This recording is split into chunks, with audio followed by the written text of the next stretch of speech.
"Choose any woman, cowboy," Sheriff said. Mountain Man pointed at the obese girl everyone ignored. The July sun beat down mercilessly on the dusty square of Red Ridge, Montana Territory in the summer of 1824. Heat shimmered off the wooden planks of the makeshift platform erected in the center of town, where nearly 24 women stood in various states of nervous anticipation. Their dresses, though carefully pressed in their best, showed the wear of frontier life: patched elbows, faded hems, collars turned and re-sewn. This was the third such auction Red Ridge had held, and townsfolk had come to accept it as a necessary peculiarity of their isolated existence. The mountain territories stretching north and west were populated almost entirely by trappers, prospectors, and hunters, men who went months, sometimes years, without seeing a woman. The arrangement was simple: women without prospects, widows without means, daughters from families with too many mouths to feed.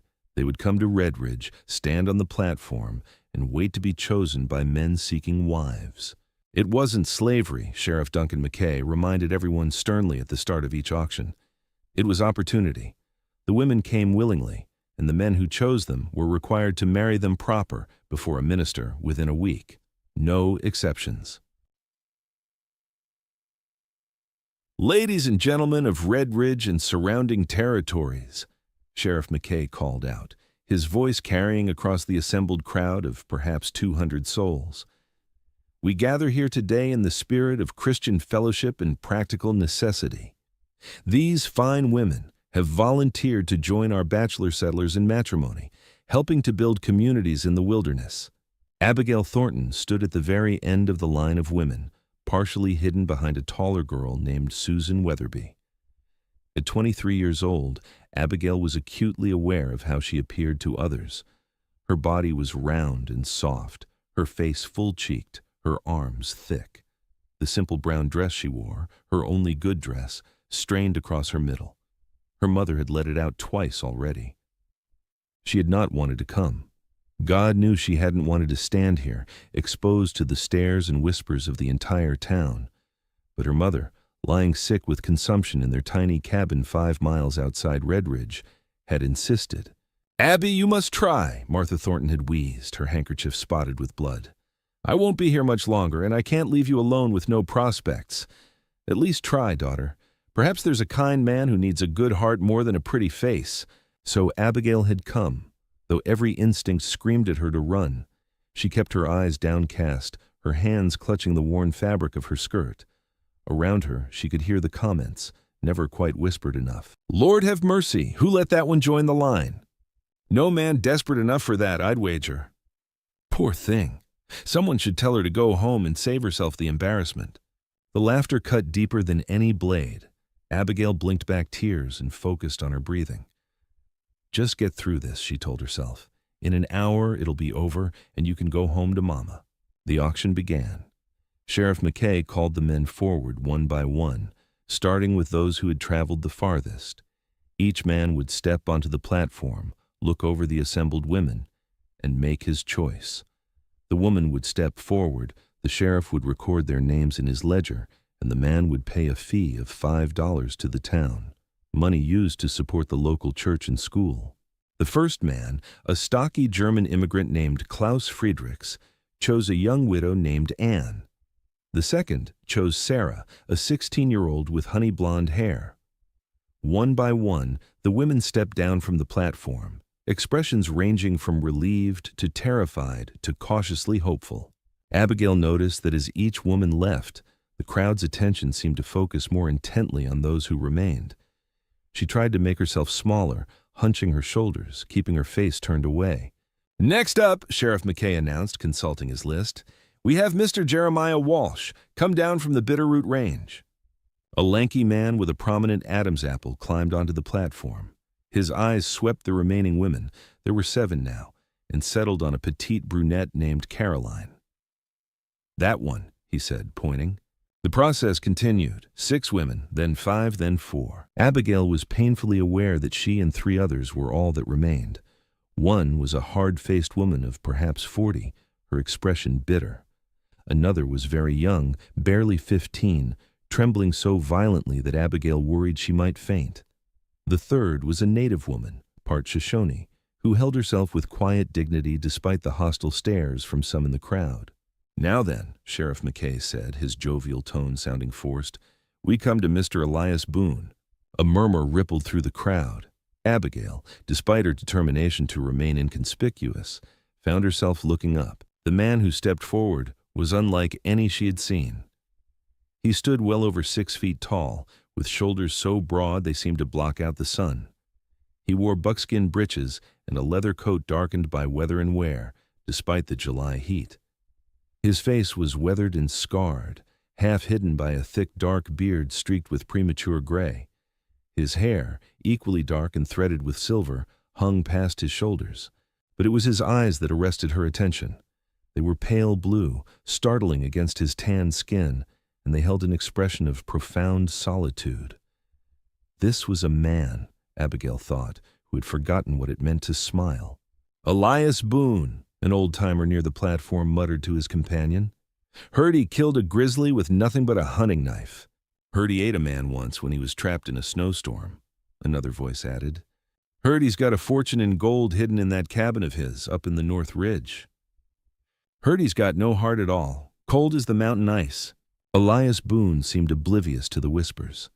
He stood on the platform, his expression unreadable, and looked at the 4 remaining women with those pale, piercing eyes. Sheriff McKay cleared his throat. "Well, Boone, take your pick. You've traveled the farthest of any man here, come all the way from North Ridge near the Canadian territories. You've earned first choice of who's left." The crowd leaned forward. Abigail saw several men elbowing each other, grinning. They expected a spectacle. After all, what would the legendary Elias Boone, the hermit of North Ridge, choose? Would he take the older woman, valuing experience, the trembling girl, wanting youth, the native woman, perhaps having sympathy for an outsider? No one, not a single soul in that crowd, expected what happened next. Elias Boone's gaze moved slowly across the platform.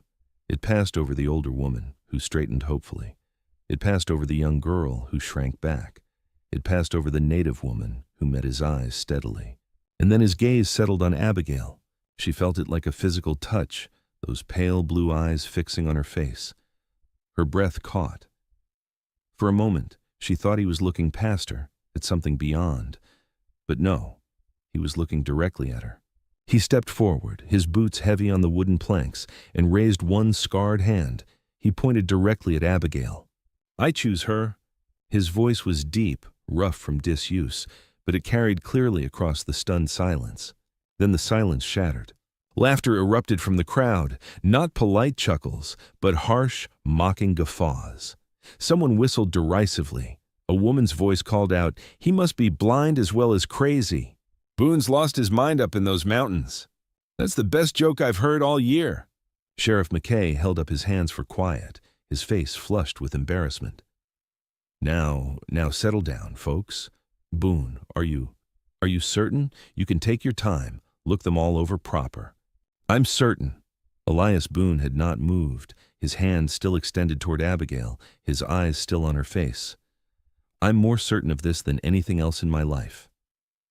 Abigail couldn't move, couldn't breathe. Tears blurred her vision, but she didn't dare wipe them away, didn't dare draw more attention to herself. This had to be a cruel joke. Men didn't choose her. Men like Elias Boone, strong, capable, legendary, they certainly didn't choose her. "Miss Thornton?" Sheriff McKay's voice was gentler now. "Abigail Thornton, is it? Will you step forward, please?" Somehow, her legs carried her forward. She stumbled once, caught herself, and finally stood before Elias Boone. She was tall for a woman, nearly 5'8", but he still towered over her. Up close, she could see the scars that marked his face, a long one across his left cheekbone, another through his right eyebrow. His hands, she noticed, bore the calluses and scars of hard labor. But there was something else, something in the way he looked at her, not with pity, not with mockery, with recognition. "Do you accept this choice, Miss Thornton?" Sheriff McKay asked, pulling out his ledger. Abigail tried to speak, but no sound came out. She swallowed, tried again. Why?" The question was barely a whisper, meant only for Elias Boone, but he heard it. For the first time, something shifted in his expression. Not quite a smile, but a softening. "Because I know who you are," he said quietly, his voice meant only for her. "And I know what you did." Before she could ask what he meant, Sheriff McKay was recording their names, accepting Elias's $5 fee, and announcing that the wedding would be held in 3 days' time at the Red Ridge Chapel. The auction continued. The 3 remaining women were chosen quickly, but Abigail heard none of it. She descended from the platform in a daze, aware of Elias Boone's presence beside her, large and solid and utterly incomprehensible. "Miss Thornton," he said as they reached the edge of the square, away from the dispersing crowd. "I have a wagon at the livery. Do you have belongings you need to collect?" I need to tell my mother. Then I'll drive you home. We can collect whatever you need to bring." "The wedding isn't for 3 days. "I know, but your mother is ill, isn't she? I thought you might want to spend that time with her.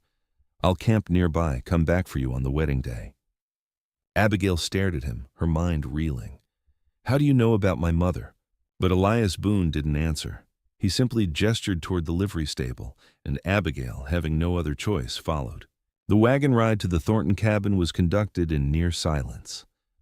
Abigail sat on the wooden bench beside Elias Boone, acutely aware of every bump in the dirt road, every creak of the wheels, every breath she took.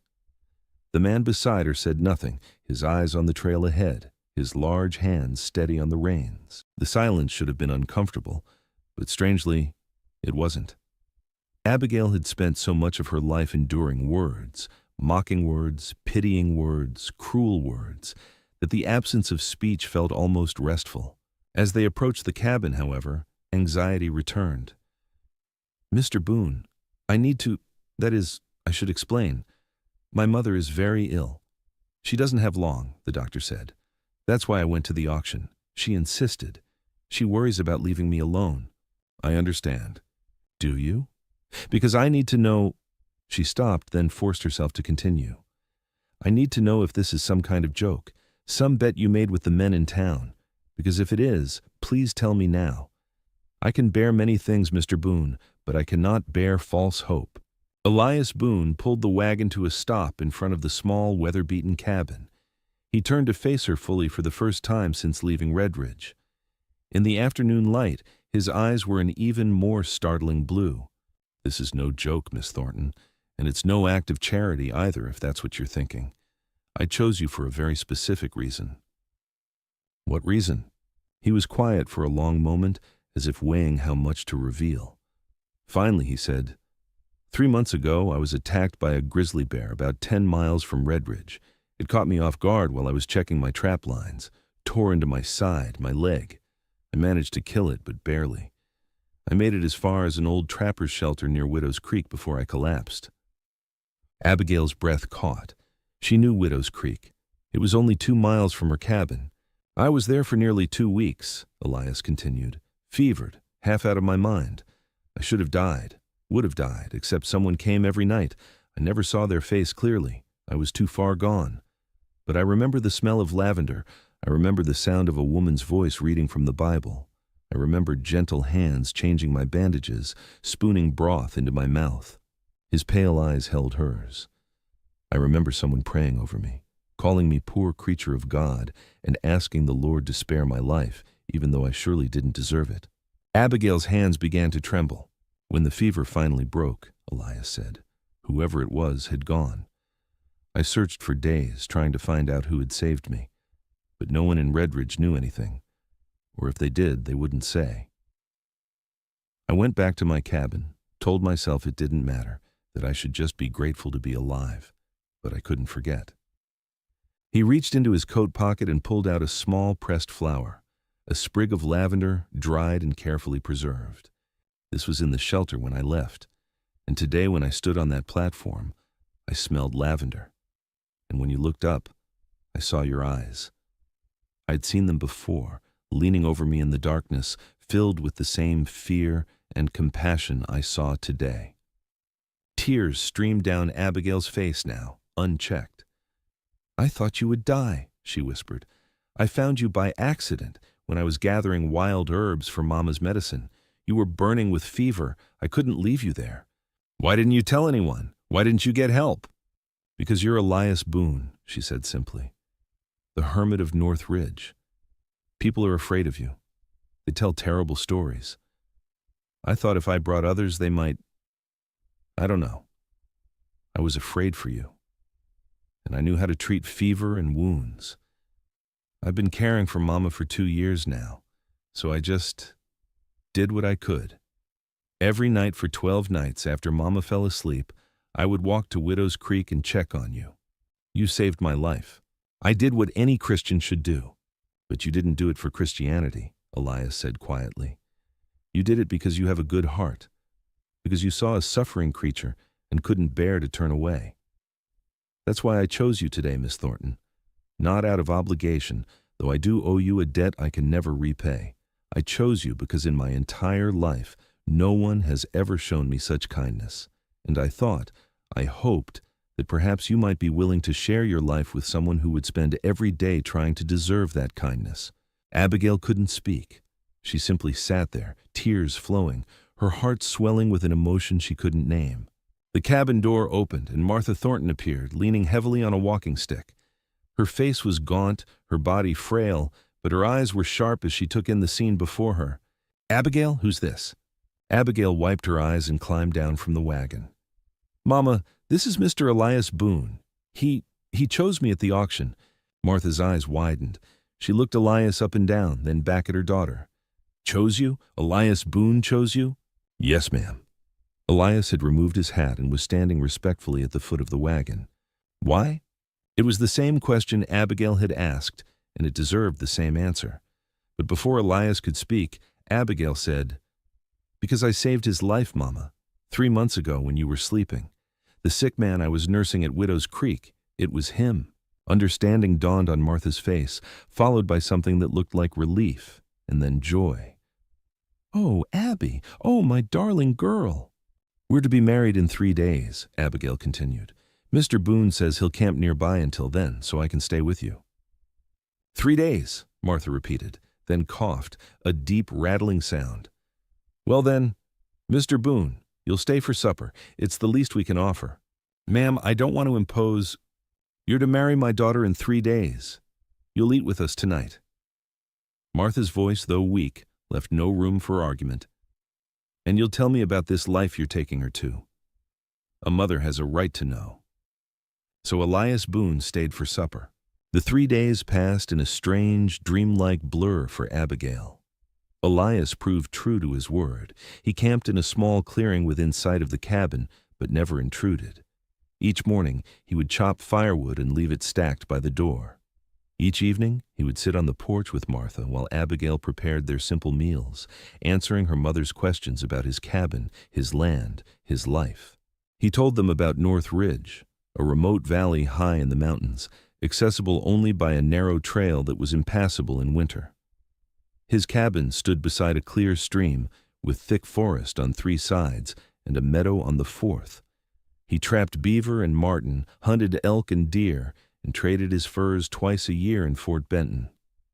It was, he admitted, a hard life, isolated, harsh, but it was honest, and it was his. Will my daughter be safe there? Martha asked on the second evening, her voice hoarse.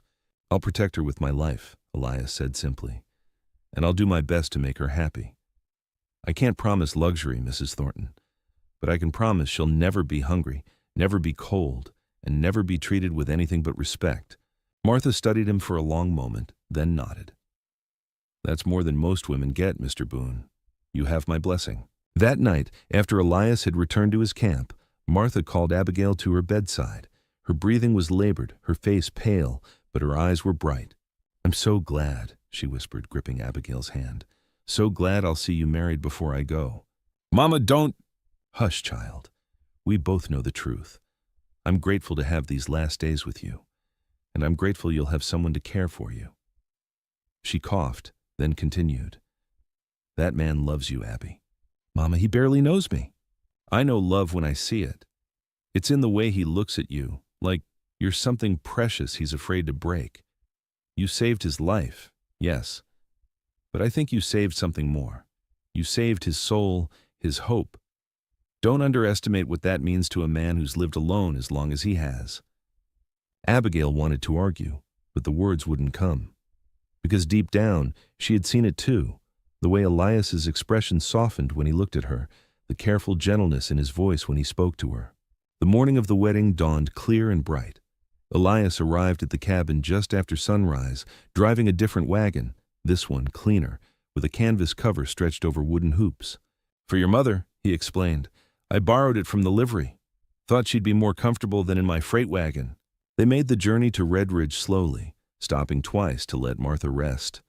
The town was already bustling when they arrived. 4 weddings were to be held that afternoon, the couples from the auction all to be married together in a mass ceremony. The chapel was small, barely large enough to hold the wedding parties and a handful of witnesses. Abigail, wearing her brown dress cleaned and pressed, stood beside Elias at the altar. She was aware of whispers, of heads turning, of the mixed expressions in the crowd, curiosity, amusement, confusion. But then Reverend Michaels began the ceremony, and everything else faded away. "And dearly beloved, we are gathered here in the sight of God and these witnesses to join these men and women in holy matrimony." The words washed over her. She spoke her vows in a trembling voice, heard Elias speak his in that deep, steady rumble. When Reverend Michaels instructed them to join hands, Elias's touch was gentle, his calloused palms warm against her smaller ones. "I now pronounce you man and wife. You may kiss your bride." Elias leaned down. He had to lean quite far, she realized with a strange flutter in her chest, and pressed a chaste kiss to her forehead. It was brief, respectful, but Abigail felt the warmth of it spread through her entire body. They were married. After the ceremony, there was a brief reception in the church hall, simple fare of bread, cheese, and cider. Abigail spent most of it beside her mother, who sat in a chair near the wall, smiling despite her obvious exhaustion. "You look beautiful, sweetheart," Martha whispered. "Mama, I'm wearing the same dress I always wear." "No, you're glowing. That's what beautiful means. It's joy shining from within." Martha's eyes filled with tears. "I can go peacefully now." "Mama, take me home, Abby. I want to go home." The ride back to the cabin was quiet. Martha dozed in the back of the wagon, cushioned on blankets Elias had brought. When they arrived, Elias carried Martha inside as easily as if she weighed nothing, settling her gently on her bed. "I'll leave you two alone," he said quietly to Abigail. "Take all the time you need." He stepped outside, closing the door softly behind him. Abigail sat beside her mother's bed, holding her hand. Martha's breathing was shallow, rattling. Her eyes opened, focused on Abigail's face. "My brave girl," she whispered. "My beautiful, brave girl. You have such a good heart, Abby. Don't ever let anyone make you feel less than you are. Promise me." "I promise, Mama." "Be happy, that's all I want. Just be happy." "I will, Mama. I promise I'll try." Martha smiled, closed her eyes, and sighed. It was a soft sound, peaceful. It was her last. Abigail sat there for a long time, tears streaming silently down her face, holding her mother's cooling hand. When she finally emerged from the cabin, the sun was setting. Elias was sitting on the porch steps, his head bowed. He looked up when she appeared, took one look at her face, and understood. He stood, opened his arms, and Abigail walked into them. She buried her face against his chest and wept. Elias held her, one large hand cradling her head, the other wrapped around her back. He didn't speak. He simply held her while she grieved, solid and warm and steady. "Thank you," she finally whispered against his shirt. "Thank you for bringing her to the wedding, for giving her that." "You're welcome," he said quietly. They buried Martha Thornton the next day, on a hillside overlooking the valley she had loved. Reverend Michaels came out to say the words. A handful of neighbors attended, more out of obligation than affection. Martha and Abigail had always been on the outskirts of the community, too poor, too different. But Elias was there. Through it all, he was there, digging the grave, lowering the simple pine coffin, standing silently beside Abigail as the prayers were said. After everyone left, Abigail stood by the grave, staring at the freshly turned earth. "She made me promise to be happy," she said to Elias. "I don't know if I remember how." "Then we'll figure it out together," he replied. "One day at a time." That evening, they loaded Abigail's few possessions into the wagon, some clothes, her mother's Bible, a few cooking pots, and her mother's wedding ring, which Abigail placed on a chain around her neck. As the sun set, they left the only home Abigail had ever known and began the journey north, toward the mountains, toward a new life she couldn't yet imagine. The journey to North Ridge took 5 days. The first 2 were through relatively settled territory, passing farms and small settlements. But gradually, civilization fell away. The trail narrowed, grew steeper. Pine forests closed in on either side. Elias drove the wagon with patient skill, guiding the horses around rocks and fallen trees. Each night, he set up camp with practiced efficiency.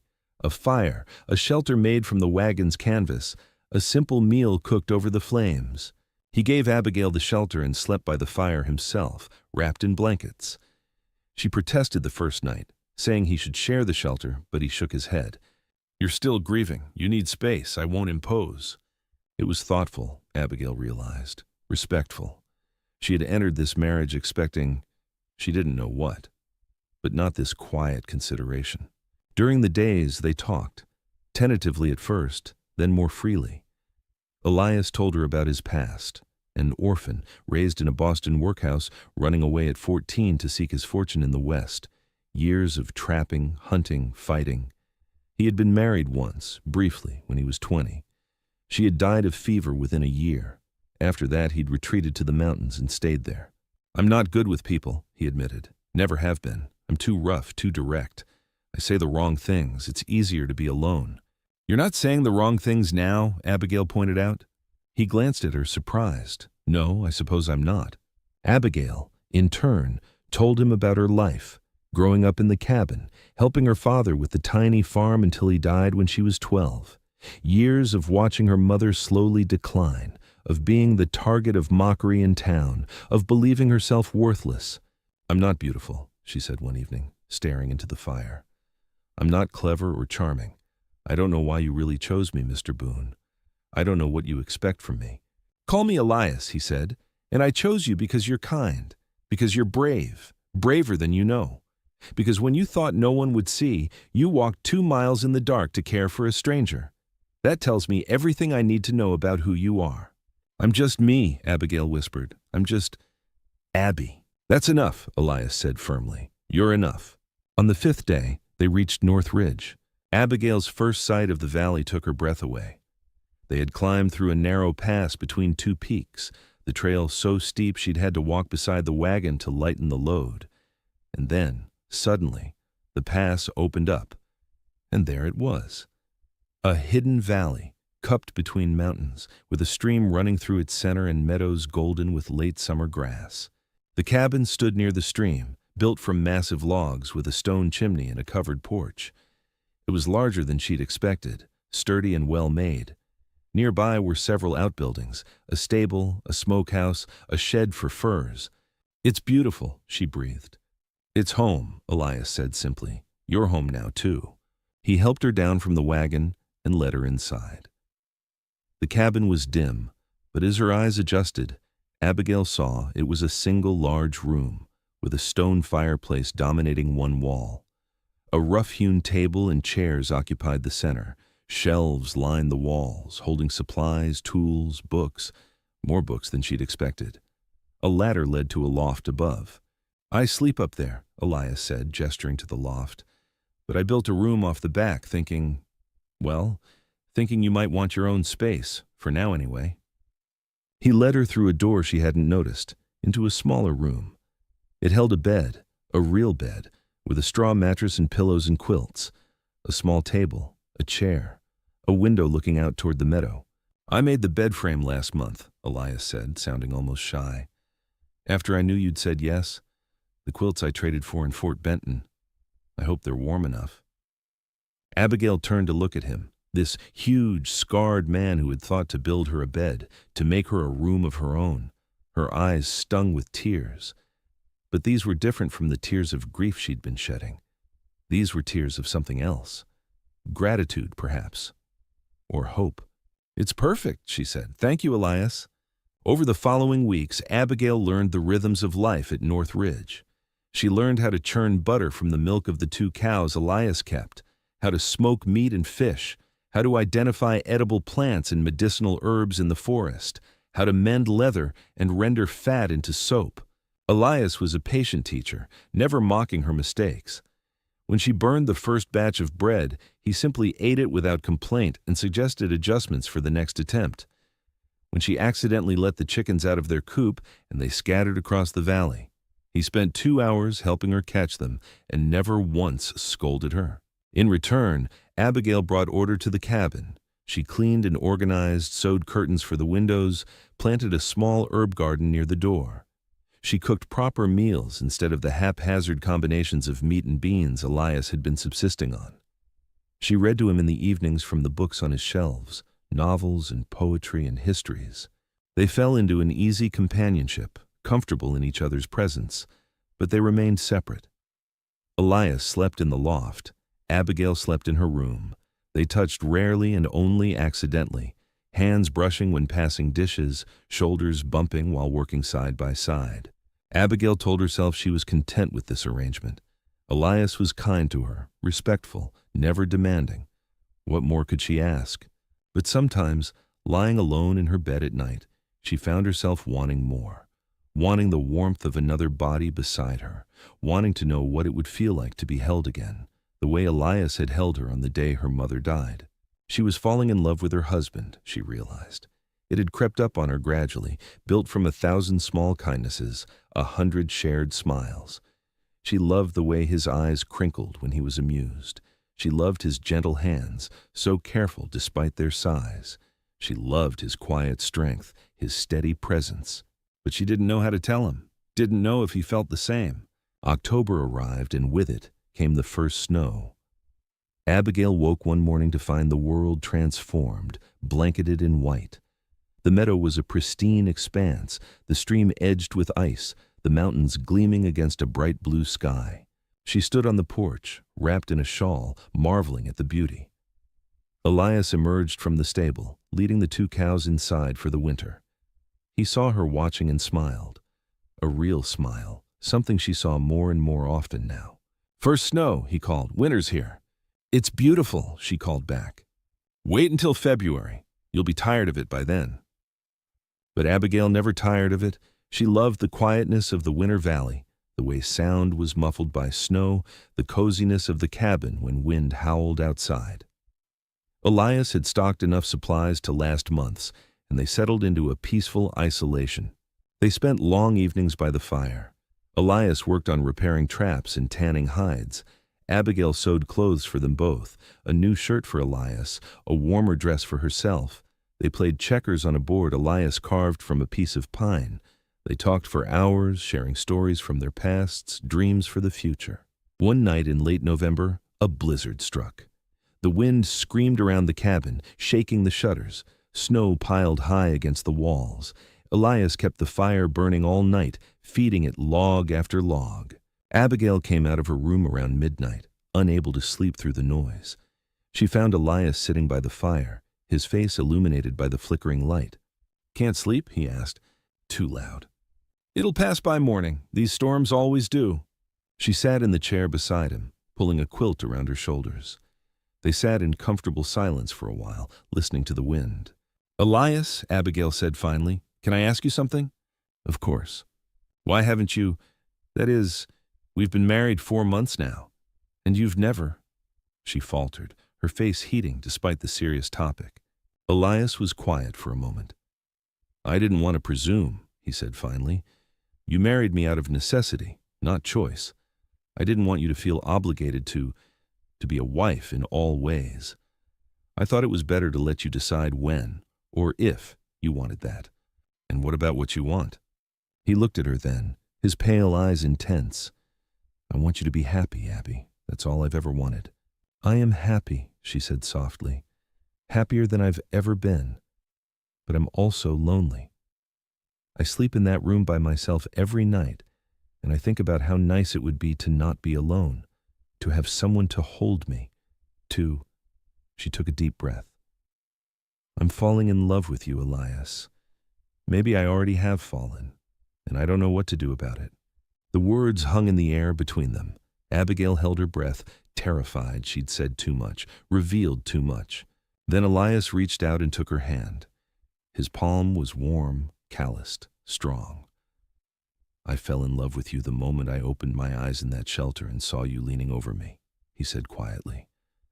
"I fell in love with your kindness, your courage. Every day since then, I've loved you more. I wake up every morning grateful that you're here, that you chose to stay. But I didn't know if you could ever love someone like me. Someone so rough, so scarred, so—" "Perfect," Abigail interrupted. "Someone so perfect for me." Elias stood, still holding her hand, and drew her to her feet. He cupped her face gently in his large hands, his thumbs brushing her cheeks. "May I kiss you?" he asked. "Properly this time?" "Yes," she whispered. "Please, yes." He leaned down and pressed his lips to hers. It was soft at first, tentative, as if he feared breaking her. But when Abigail responded, rising on her toes to press closer, the kiss deepened. His arms wrapped around her, pulling her against his broad chest. She felt cherished, precious, desired. When they finally broke apart, both breathing hard, Elias rested his forehead against hers. "Will you come upstairs with me?" he asked. "To the loft? Will you share my bed, Abby, and let me love you the way I've wanted to since the day we married?" "Yes," she said, and her heart sang with joy. "Yes, I will." That night, in the loft of the cabin, with snow falling softly outside and the fire burning low below, Elias and Abigail became husband and wife in truth. He was gentle with her, reverent, as if she were something holy. And Abigail, for the first time in her life, felt beautiful.